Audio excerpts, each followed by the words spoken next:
नमस्कार दोस्तों, आप लोगों का नोट्सबुक आईएएस में स्वागत है। कल का एक नोटिफिकेशन उत्तर प्रदेश लोक सेवा आयोग द्वारा एक नहीं बल्कि दो आया है और यह आपका आरओएआरओ और यूपी पीसीएस अपर के संदर्भ में है। तो सबसे पहले हम लोग उस नोटिफिकेशन में मुख्य बिंदु पर देखेंगे और क्या बच्चों का कंसर्न है इसको भी चर्चा करेंगे। तो आइए, आप लोगों के सामने यह नोटिफिकेशन है और कल जैसा कि 5 नवंबर था,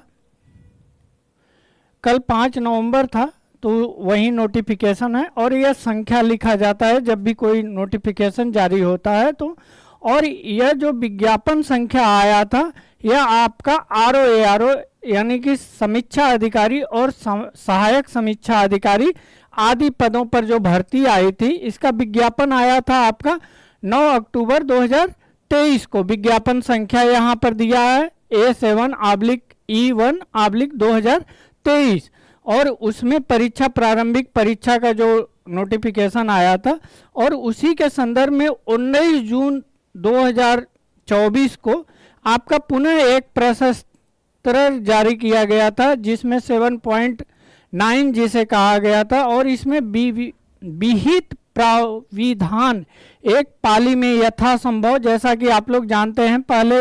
एक ही पाली में परीक्षाएं होती थी और जो आपका आरओएआरओ है इसका आपका एक पाली में होता था, एक ही दिन में होता था और इसमें 2 पाली होता था। पहले में आपका जीएस 140 क्वेश्चन होते थे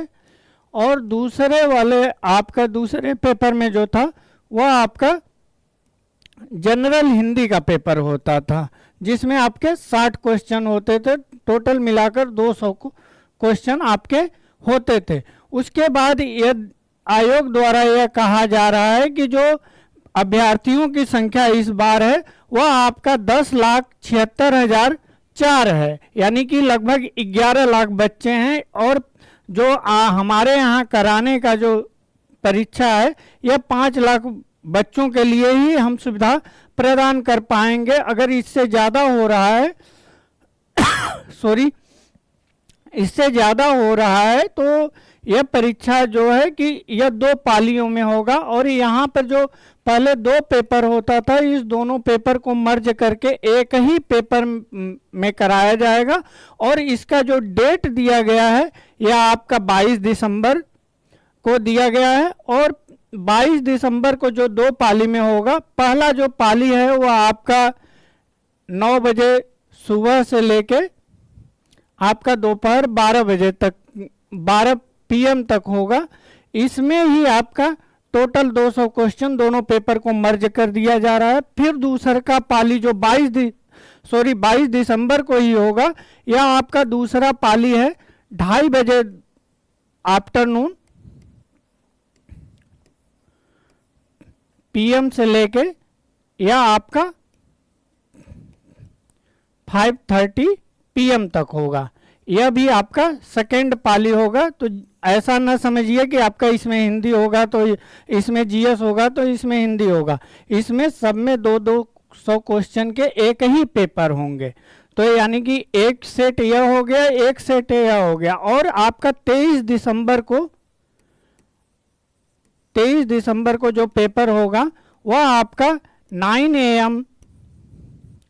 to 12 PM,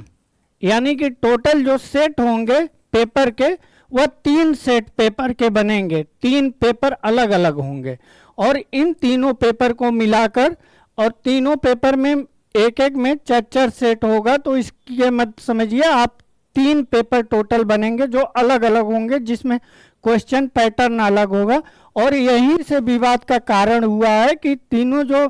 पेपर होंगे जब नॉर्मलाइज किया जाएगा तो इसमें क्वेश्चन का जो